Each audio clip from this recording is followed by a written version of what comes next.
Assalamualaikum warahmatullahi wabarakatuh. Nama saya Soibatul Islamia, NIM 107 dari kelas 3D Pendidikan Informatika Universitas Trunojoyo Madura.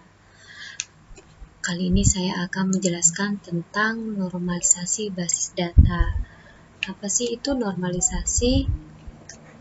Normalisasi merupakan teknik analisis data yang mengorganisasikan atribut-atribut data dengan cara mengelompokkan sehingga terbentuknya norm redundan, stabil, dan fleksibel. Nah, normalisasi ini menormalkan sebuah database yang redundan. Jadi nanti database-nya itu menjadi sebuah database yang stabil dan fleksibel seperti itu. Lanjut slide berikutnya. Nah, di slide ini ada pertanyaan yang terdiri dari 4 pertanyaan, yaitu yang ke-1, sebutkan dan jelaskan 2 pendekatan perancangan basis data. Dan yang kedua, apakah yang dimaksud dengan tabel universal? Berikan contohnya. Dan yang ketiga, jelaskan syarat tabel tingkat normalisasi pertama. Berikan contohnya. Dan yang keempat, jelaskan tabel normalisasi kedua. Berikan contohnya, dan seterusnya. Nah, nanti slide-slide berikutnya saya akan membahas tentang pertanyaan ini. Lanjut. Nah, di sini ada pertanyaan yang pertama. 2 pendekatan perancangan basis data. Pendekatan basis data itu ada 2 pendekatan, yaitu yang pertama itu objek, yang kedua itu pendekatan record. Di mana pendekatan objek ini model data berbasis objek menggunakan konsep entitas, atribut, dan hubungan antar entitas. Seperti itu. Nah, di sini contohnya IRD. Nah, di sini kan ada rancangan IRD. IRD seperti ini kan. Nah, di dalam ini terdapat entitas, atribut, relasi, dan hubungan antar entitas seperti itu. Ini adalah contoh dari objek. Nah, yang kedua ini record.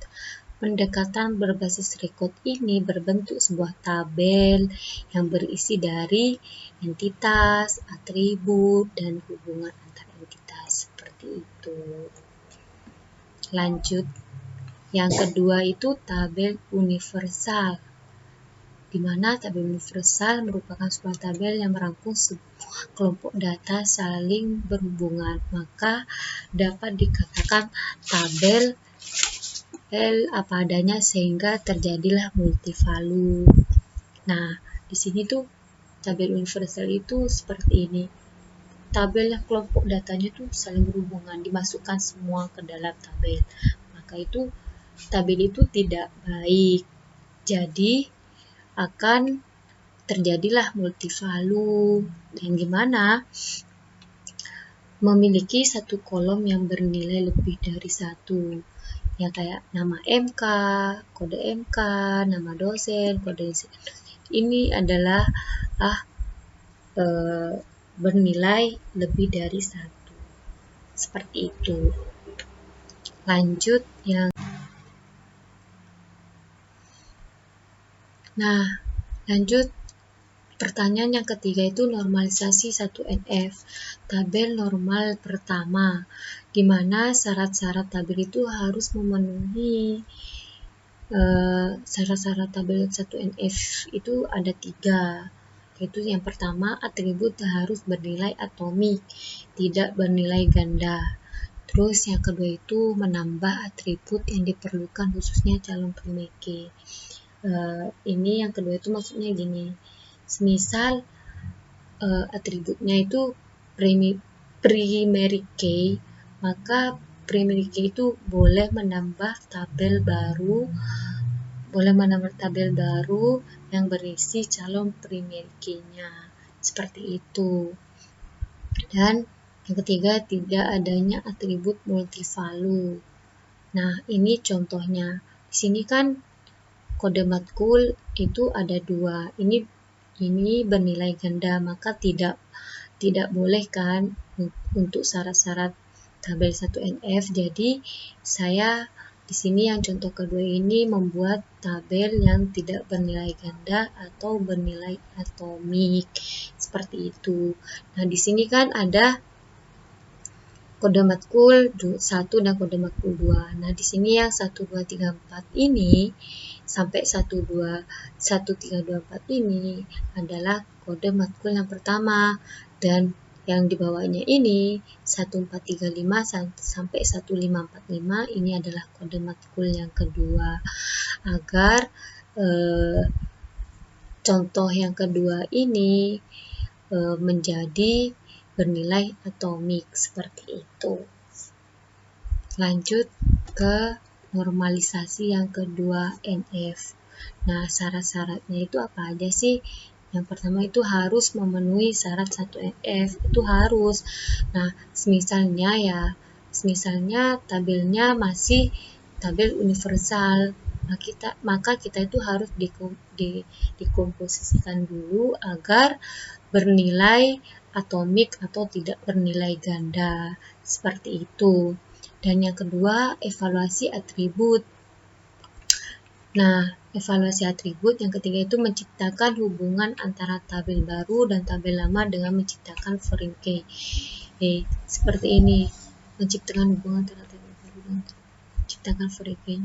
Misalnya ini contoh kan, yang pada bentuk 1 NF-nya terlihat bahwa kolom 6 merupakan primary key-nya.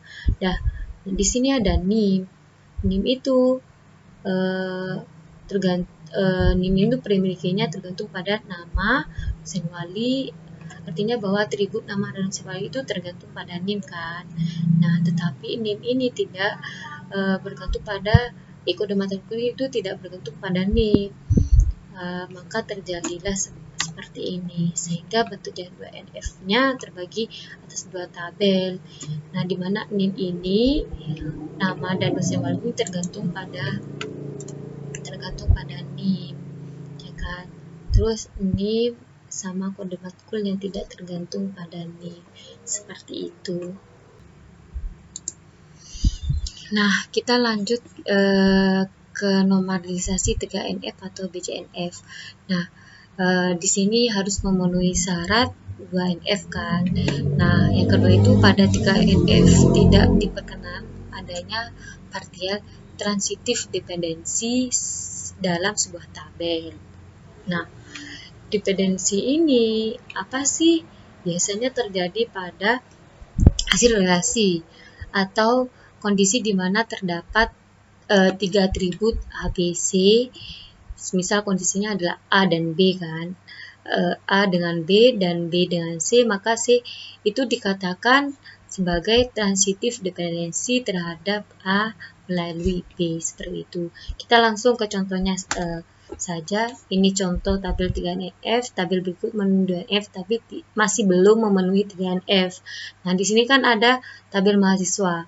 Nah, di sini ada nomor peserta, nama mahasiswa, alamat jalan, alamat kota, alamat provinsi, dan alamat kode posnya.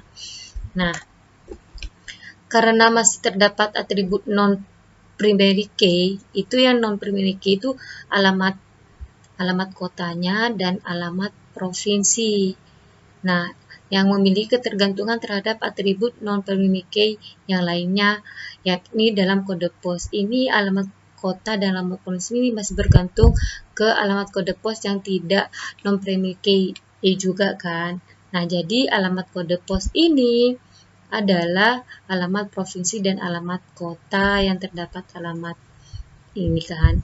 Nah, sehingga tabel tersebut perlu didekomposisi menjadi, nah kita pisah nama mahasiswa kan nomor peserta kan, nama dan alamat jalan dan alamat kode pos di sini. Nah, di sini kita kode posnya itu dijadiin beda dengan mahasiswa. Nah, jadi kode pos ini terdiri dari alamat kode pos, alamat provinsi, dan alamat kota, seperti itu. Nah, di sini adalah penjelasan normalisasi dari saya. Jika ada kesalahan dan kekurangan, mohon maaf sebesar-besarnya untuk teman-teman dan untuk ibu. Saya di sini masih belajar dan terus belajar untuk menguasai dan dengan pemahaman tentang basis data. Sekian dari saya. Wassalamualaikum warahmatullahi wabarakatuh.